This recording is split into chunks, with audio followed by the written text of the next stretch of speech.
Olá pessoal, estamos aqui para dar continuidade ao nosso curso sobre a contra-história da filosofia. Estamos terminando a introdução dessa obra, Contra-história da Filosofia, que foi dividida ali por Michel Onfray em 12 volumes, então eu vou trazer ali um total de 1.800 aulas. É bastante aula, é bastante coisa sobre esse conteúdo, sobre essa contra-história da filosofia, que vai tratar justamente de uma outra perspectiva sobre a filosofia. A contra-história da filosofia, obviamente, é uma alternativa que Michel Onfray procura, de certa forma, desenvolver para trazer, para trazer filósofos, pensadores que durante a história foram negligenciados, foram caricaturados, foram deixados de lado, justamente porque tinham pensamentos assim muito subversivos, pensamentos voltados para o hedonismo, para o prazer, para o corpo, que de certa forma negavam a religião, a transcendência, a ascese e tudo aquilo que de certa forma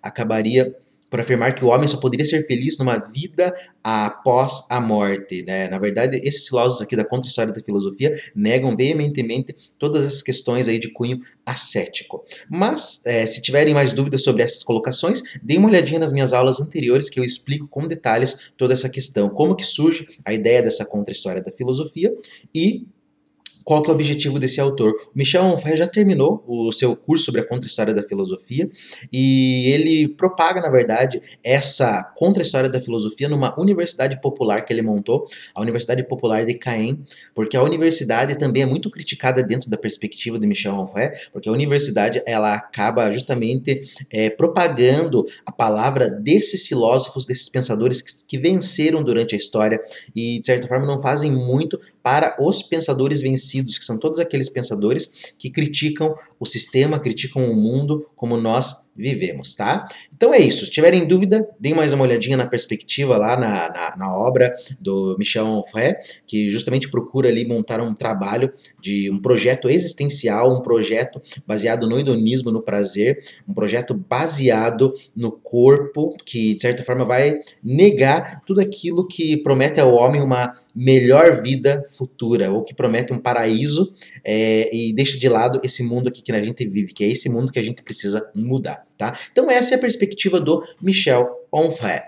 Esse é o primeiro livro, é a capa do primeiro livro, então As Sabedorias Antigas, conforme eu já vim explicando para vocês, ele não vai chamar filosofia antiga de antiguidade, como geralmente é feito na história da filosofia, mas ele vai nomear de sabedorias antigas todos aqueles pensadores que, de certa forma, colaboram aí para a escrita dessa contra-história da filosofia. Então essa é a capa do volume 1, lembrando que eu estou fazendo a leitura dessa obra do francês, então estou trazendo do francês direto aqui para vocês. Tem a tradução, se eu não me engano, da Martins Fontes, dessas obras, mas só dos 6 primeiros volumes. Então, eu estou fazendo a leitura do francês direto, justamente porque eu tenho acesso, eu comprei os 12 volumes da obra, então eu tenho o volume completo. Eu já fiz a leitura também, então agora só vou gravar essas aulas aí para quem tiver interessado em conhecer essa outra história da filosofia. Então a introdução é sobre a poeira dos astros, é o título da introdução, e hoje nós estamos na aula número 9, que é a lógica dos vencedores. Essa aula que é bem importante para a gente tentar entender melhor ainda esse projeto da contra-história da filosofia. Vamos ver o que é essa lógica desses vencedores. As implicações ideológicas que aparecem no jogo dos contextos opõem a tradição hedonista à tradição ascética. A aula anterior, a aula número 8, eu falei um pouquinho do jogo dos contextos, eu mostrei como ali trabalhar-se com aqueles fragmentos dos filósofos encontrados através da arqueologia, permitiam todo um jogo de contextos, no sentido que você praticamente destruía o contexto verdadeiro ou contexto objetivo da obra e acabava colocando uma obra, muitas vezes num contexto ocasional. Falei bastante sobre isso na aula anterior, e de certa forma, uma das questões aí que surgem com esse jogo dos contextos, né, é justamente as implicações ideológicas que esses jogos acabam produzindo, e uma dessas implicações é, de maneira geral, dentro da história da filosofia, a gente vê muito isso, é a oposição de tradições. Até aí, nenhum problema. Essa é uma coisa saudável do pensamento. Você tem uma ideia e acaba opondo ela a uma outra ideia, um outro pensamento. E essa é uma característica geral da filosofia, uma oposição entre ideias. Você encontra isso na filosofia grega, na filosofia europeia, na filosofia ocidental de maneira geral. Você encontra na filosofia chinesa, na filosofia japonesa. Na filosofia hindu, eles não trabalham muito com uma ideia, digamos assim, de oposição, embora existem escolas opostas lá do hinduísmo, do budismo, mas de certa forma os hindus, a filosofia hinduísta, ela aceita de maneira geral muito bem toda essa contradição. É só aqui no Ocidente que a gente não lida com a contradição direito. Hoje em dia existe a lógica do Newton da Costa, que é um filósofo, pensador lógico, aí matemático também, se não me engano nascido em Curitiba, tá? Que justamente vai trabalhar uma lógica a partir das contradições. A contradição é importante dentro do sistema lógico, mas isso é uma outra história. Então, de maneira geral, dentro da história da filosofia, se opõe sempre algumas tradições, e aqui para Michel Onfray, ele procura justamente partir dessa oposição de tradições para criar a sua contra-história da filosofia. De maneira geral, se opõe hedonistas contra ascetas. Hedonistas são todos aqueles pensadores que, de certa forma, acreditam que o prazer é o guia da conduta humana. Já os ascetas são todos aqueles pensadores que se colocam do lado de que o prazer tem que ser evitado. Hedonistas, o prazer é bom. Ascetas, o prazer não é algo bom. Eu estou falando de uma maneira generalista aqui, tá? Existem ascetas que vão defender o prazer também, mas de maneira geral, os ascetas eles acabam negando o corpo, acabam negando os prazeres, os sentimentos, acabam negando as sensações, e acabam, de certa forma, também menosprezando esse mundo de maneira geral. É claro que nem todos são assim, mas é isso que justamente Michel Onfray procura colocar. A tradição hedonista é uma tradição que valoriza o corpo, valoriza o mundo terreno, valoriza o prazer, os sentidos, os sentimentos, em oposição a uma tradição ali asceta que vai negar tudo isso. Então, é dessa perspectiva que Michel Onfray trata, e ele vai mostrar que a tradição asceta foi a tradição que venceu no pensamento ocidental. E essa tradição venceu principalmente ali com o advento do cristianismo, que coroou os seus filósofos e pensadores favoritos, ou seja, aqueles filósofos que, segundo eles, se encaixam dentro de uma perspectiva cristã, enquanto todos os outros autores que não se encaixam nessa perspectiva são os derrotados, os vencidos, os perdedores. E a contra-história da filosofia é justamente uma história desses vencidos. De um lado, dentro dessa tradição, nós temos Leucipo, Demócrito, Aristipo, Diógenes, Epicuro, Lucrécio, Horácio. Então, de um lado da tradição, nós temos esses autores que fazem parte ali, digamos assim, desse panteão materialista. Do outro lado, Pitágoras, Parmênides, Cleanto, Crisipo, Platão, Marco Aurélio, Sêneca. Então a gente tem um outro panteão ali que, na perspectiva de Onfray, seria o panteão idealista.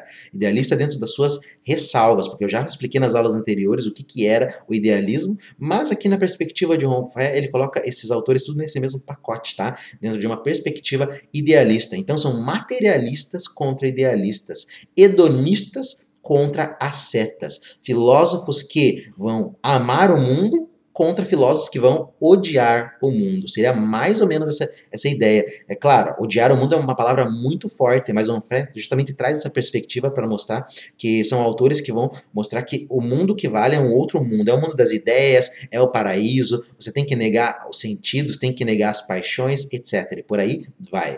Então é essa luta que a gente vai encontrar dentro dessa contra-história da filosofia.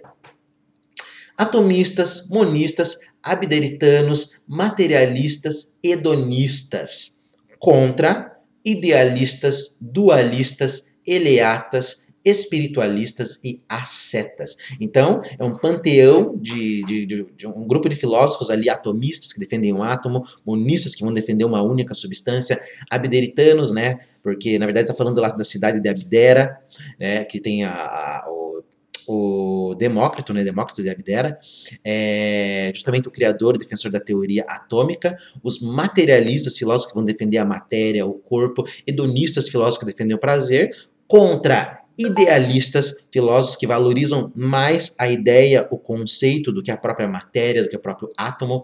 Dualistas, filósofos que vão começar a separar o mundo, como de certa forma Platão faz, divide o mundo entre mundo das ideias e mundo sensível. E o mundo sensível é sempre inferior ao mundo das ideias. Eleatas, os filósofos da escola de Eleia, como Parmênides, o Zenão de Eleia, o Melisso, etc. Filósofos que vão defender uma perspectiva, de certa forma, oposta à ideia atômica, né? Embora a ideia de átomo tenha surgido depois dos eleatas, mas de certa forma é com isso que eles vão justamente lidar também com essa questão do movimento, mostrando que a aparência, na verdade, nada mais é que uma ilusão, mostrando que o movimento nada mais é que ilusão.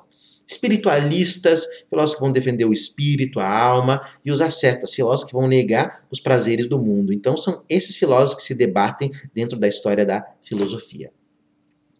Desde a antiguidade, a filosofia apresenta uma dupla fisionomia, mas somente um lado é mostrado, o lado dos vencedores. Então, desde a antiguidade da história da filosofia, a gente tem sempre esses filósofos se debatendo, se digladiando, mas dentro da história da filosofia oficial, foi contada a história dos vencedores. Então, quem foram os vencedores foram os filósofos idealistas. Todos os outros filósofos foram deixados de lado. Ah, mas eu já li na história da filosofia sobre Demócrito, sobre o Leucipo, já li sobre esses autores que falam aí da matéria, etc e tal. Só que não é dado a devida atenção a esses autores. De certa forma, são feitas caricaturas sobre esses autores e não se aborda a questão essencial, que na perspectiva de Michel Onfray é o hedonismo. Quase não se aborda o hedonismo dentro dos pré-socráticos. Geralmente se aborda eles com a perspectiva de autores que vão falar ali da physis e pronto, e acabou. Depois passa para Sócrates, que tem um pensamento elevado ou superior. É por isso que esses pré-socráticos são justamente chamados de pré-socráticos, porque eles teriam uma temática ali parecida, que é tratar da physis do cosmos, e depois vem o pensamento do Sócrates, que de certa forma é o pensamento que acaba sendo um pensamento que desenvolve muito mais as ideias da filosofia. É um pensamento principal, é um pensamento que tem uma diferença qualitativa muito grande. E Onfray não concorda com isso. Por quê? Porque é feita uma caricatura desses pré-socráticos e justamente não se mostra o valor das suas teorias, das suas ideias, que não se reduzem a essa perspectiva da physis, a perspectiva cosmológica, mas tem uma perspectiva ética muito profunda por trás deles, tá? Então, dentro da história da filosofia, mostrou-se apenas digamos assim, mostrou-se apenas o lado dos vencedores. E esses vencidos foram deixados de lado, eles foram feitos caricaturas sobre eles, tá? Não justamente representa aquele pensamento forte que eles têm. Os vencedores. Platão, os estoicos, o cristianismo impõem suas lógicas. Então, esses que venceram vão construir a história da filosofia a partir da sua lógica. Platão, os estoicos e principalmente ali o cristianismo, que vai moldar o pensamento ocidental com base na lógica na sua lógica ou na lógica dos vencedores, e vai acolher todos esses filósofos que concordam com as suas ideias. Platão tem a ver com o cristianismo? Opa, então vamos falar de Platão. Vamos colocar que Platão é um filósofo muito importante. Ah, o Demócrito fala do átomo? Não, vamos deixar esse cara de lado, nem vamos falar dele, vamos sumir com as obras dele. Epicuro fala do prazer, vamos deixar esse cara de lado. O Lucrécio fala do prazer, o Lucrécio é um doido, é um louco, não ligue para as obras dele. Então é mais ou menos isso que o pensamento vencedor faz, apaga a obra dos vencidos. E os vencedores impõem a sua lógica e todo mundo considera que essa é a lógica mais perfeita, a lógica ideal. E qual é essa lógica? Ódio ao mundo terreno, aversão às paixões, às pulsões, aos desejos, ao corpo, ao prazer, aos sentidos, culto às forças noturnas, às pulsões de morte. Então veja, a lógica dos vencedores vai pregar justamente essas questões. Um ódio ao mundo, um ódio ao corpo, tem que deixar o corpo de lado, você tem que pensar no espírito, na alma, deixa o prazer de lado, fazer sexo é errado, namorar antes do casamento é errado, você não pode fazer isso, você não pode comer aquilo, você não pode fazer absolutamente nada. Esse mundo está perdido, esse mundo tem um fim. Ah, a gente um dia vai para o paraíso, que é o mundo eterno, esse mundo é bom, e por aí vai. Negar sempre aquilo que é do mundo terreno, em prol de um mundo superior, que seria um mundo ideal, ou um paraíso que a gente nem sabe se existe ou não. Acreditar que a verdadeira felicidade está num paraíso e acreditar que esse mundo está fadado ao fracasso. Você não pode ser feliz aqui, você só pode ser feliz num outro mundo quando você encontrar Deus. Então, essa é a lógica dos vencedores e a civilização começa a pegar justamente essa lógica, acreditando que essa é a correta. E todos aqueles filósofos que descem a lenha nessa perspectiva são deixados de lado, porque quem constrói a história, os vencedores que vão fazendo a história da filosofia, não querem falar desses caras aí que foram vencidos, eles deixam de lado e eles tiram sarro ainda. É a mesma coisa que se faz, por exemplo, com a teoria, da seleção natural do Darwin. Esses dias uma aluna para mim falou assim, professor, você acredita que o homem veio do macaco? Essa é uma caricatura da teoria da seleção natural. Darwin nunca falou que o homem veio do macaco. Isso aí foi uma leitura, uma caricatura que fizeram da obra dele para tirar sarro. Mesma coisa quando falam da teoria do Big Bang. Professor, você acredita que o mundo veio de uma explosão? O Big Bang não é somente uma explosão. Existem questões muito complexas ali por trás do Big Bang, e hoje o Big Bang já nem é considerado mais o início, existem teorias físicas muito mais refinadas e avançadas que vão falar da origem do próprio Big Bang. O Big Bang não é a origem, mas existem coisas por trás que originaram o Big Bang, e a física hoje em dia trabalha mais essa questão. Vamos pensar, o Big Bang é uma teoria de, acho que 1970, 76, se eu não me engano, e de certa forma a física já avançou muito dentro dessa questão. Então veja, fazem caricatura das teorias justamente para menosprezar a ideia do autor. Ninguém vai ler a origem das espécies do Darwin, eles preferem ficar com a ideia, o homem veio do macaco. É a ideia mais simples, é a ideia mais burra, é a ideia mais fácil, então eles ficam justamente com essa ideia, ao invés de ler a obra e procurar justamente criticar aqueles argumentos que parecem infundados, coisa que quem justamente fica com a teoria, com a ideia de que o homem veio do macaco, não vai conseguir fazer, não vai conseguir refutar um Darwin, tá? Então seria mais ou menos essa ideia. Os vencedores fazem uma caricatura dessas obras, desse pensamento desses vencidos. Então veja como a história da filosofia vai se construindo. E o objetivo dessa contra-história da filosofia é justamente mostrar esse lado desses vencidos, desses filósofos que foram, digamos assim, descaracterizados durante um longo tempo. Esse é o trabalho do Michel Onfray. Os vencedores não escreverão objetivamente a história dos vencidos. Os vencedores não vão falar a verdade sobre os vencidos, tá? Isso aí é quase uma perspectiva ali Foucaultiana, né? O Foucault justamente vai falar dessa questão da verdade. Quem detém o poder para falar a verdade? No caso, os vencedores vão escrever a verdade entre aspas, dos vencidos. Mas, na verdade, essa não é uma verdade objetiva, porque o que eles falam ali é uma coisa muito simples, é uma coisa que vai descaracterizar justamente o pensamento desses vencidos. Primeiramente, que a gente trabalha com a obra desses autores a partir de fragmentos. Então, a gente retira um fragmento e não coloca ele no seu devido contexto, que é o que a gente trabalhou nas aulas anteriores, tá? Então, os vencedores não vão escrever objetivamente a história dos vencidos, eles vão descaracterizá-los. A história da filosofia, como aparece nas enciclopédias, manuais, nas universidades, se confunde com a história dos vencedores. Então, quem vai ler a história da filosofia vai falar: nossa, Sócrates, Platão e Aristóteles, Kant, o Hegel são os principais filósofos, são esses filósofos que você tem que estudar. E foi isso que eu ouvi durante todo o meu curso universitário. Você tem que ler Platão, você tem que ler Aristóteles, você tem que ler o Hegel, tem que ler o Kant, tá? É óbvio, você tem que ler esses autores, eles são muito importantes, não tem como negar a importância desses autores, mas acreditar que a filosofia se reduz a eles, aí é complicado, porque é o mesmo que dizer que a filosofia se reduz a essa história dos vencedores. Então, todas essas enciclopédias que vocês lerem, tá? A história da filosofia, os manuais de filosofia, as universidades que vocês vão ter aula, etc., eles vão, de certa forma, propagar a história desses vencedores e quase não se fala dos vencidos. E quando se fala deles, é justamente uma caricatura deles, não é como eles realmente aparecem de verdade, tá? Embora a gente trabalhe com fragmentos e seja difícil falar o que é um Demócrito, o que é um Leucipo, o que é um Epicuro de verdade, o Michel Onfray procura mostrar justamente que se abandonou o lado, uma perspectiva ética desses autores, a perspectiva voltada ali para uma existência feliz, uma perspectiva hedonista, conforme eu já vou falar daqui a pouco. E só se fala, de certa forma, ali das suas teorias físicas, cosmológicas, ou não se aborda esses autores na sua seriedade, tá? Então, nas universidades, enciclopédias e manuais, confunde-se a história da filosofia com a história dos vencedores. Então, a história da filosofia que você conhece, provavelmente é a história dos vencedores.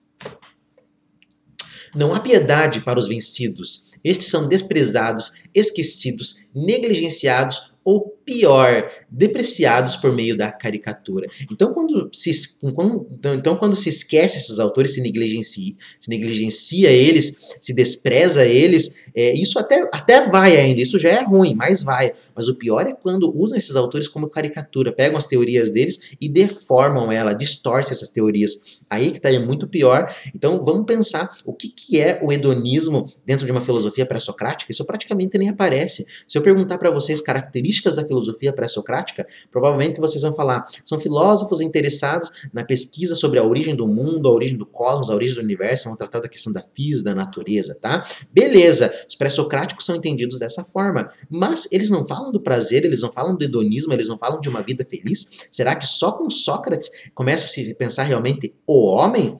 Aí é que está essa questão, tá? É justamente isso que o Michel Onfray vai trazer. O hedonismo dos pré-socráticos é tratado de tal forma. Veja, então foi o que eu acabei de tratar.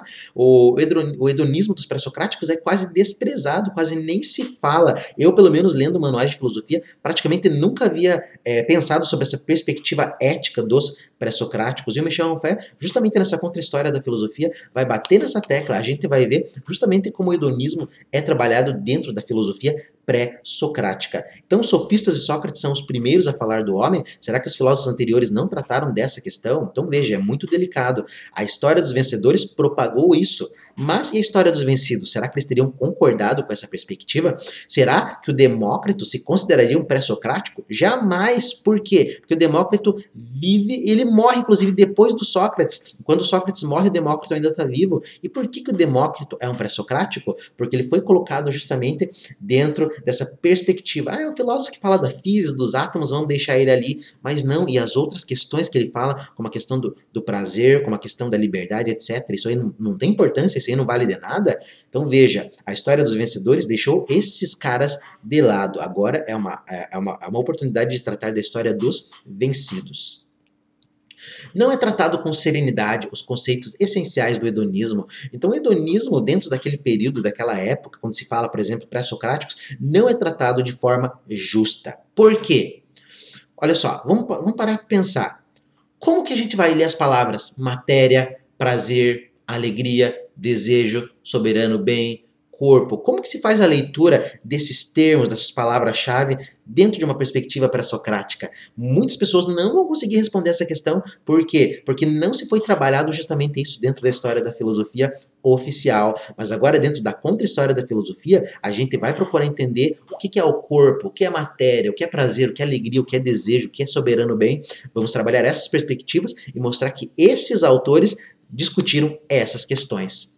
Como pensar o átomo? O que pensar dos deuses, de Deus ou do divino? Tá? Todas as questões, de certa forma, foram feitas caricaturas delas, digamos assim, dentro da antiguidade. E acho que é justamente essa questão, essa contra-história da filosofia vai tentar mostrar que essas questões são relevantes e esses filósofos ditos pré-socráticos são muito mais importantes do que se imagina. Os vencedores não podem falar objetivamente dos perdedores, e os perdedores não têm espaço para escrever objetivamente sua própria história.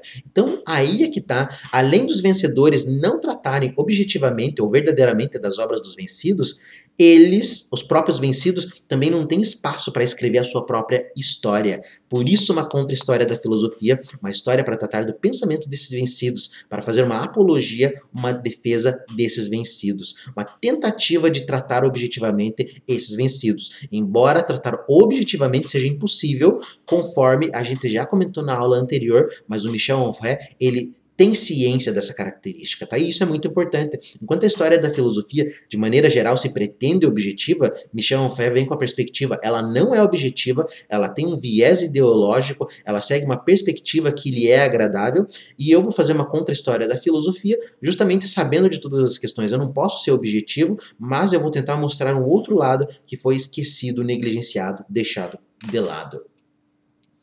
Contar a história desses vencidos é cair em um perspectivismo ou relativismo. E O Michel Onfray tem ciência dessas questões e ele até se justifica dizendo que uma perspectiva perspectivista e relativista são amparadas pela própria filosofia antiga. Tem autores que vão defender esse ponto de vista, principalmente os sofistas, que foram também ali negligenciados, foram feitas caricaturas dos sofistas durante a história, principalmente por aquilo que falava Sócrates, Platão e Aristóteles, que desciam a lenha nos sofistas. Mas a gente vai mostrar a importância desses autores dentro da contra-história da filosofia também, tá? Então o Onfray, ele tem ciência de todas as questões perspectivas e relativistas, e ele justamente traz isso à cena. Ele fala, eu sei que eu vou trabalhar de uma perspectiva ideológica, mas é uma perspectiva que é tão válida quanto a perspectiva oficial. Se a filosofia oficial seguiu uma perspectiva idealista, por que eu não posso seguir uma perspectiva materialista? Então eu vou mostrar a história da filosofia a partir desse viés, dessa perspectiva, certo?